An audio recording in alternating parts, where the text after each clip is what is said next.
Njësia vendore kujdesit shëndetësor në Lezhë ka vijuar me procesin e dezinsektimit për të reduktuar praninë e mushkonjave në zonat banuara dhe turistike.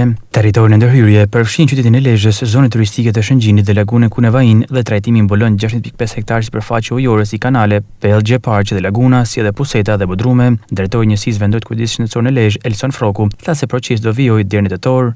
Vijon procesi i dezinsektimit në Shëngjin edhe në Lezhë për herë të katërt, nga 12 që do jenë në total. Sot kemi në fokus 16.5 hektar, të cilat përsëriten çdo 14 ditë me një rigorozitet të monitorimit të prezencës së larvave në këto zona. Këto zona përfshin laguna, përfshin bodrume, përfshin puseta dhe çdo pellg tjetër i cili mund të konsiderohet si vatër.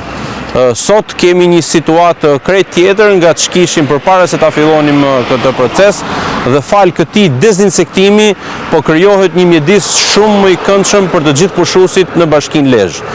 Një VKSH së bashku me Institutin e Shëndetit Publik dhe të gjitha institucionet e tjera të cilat janë përgjegjëse për këtë çështje janë në monitorim të vazhdueshëm dhe në raportim të vazhdueshëm për sa i përket të gjithë procesit të dezinsektimit.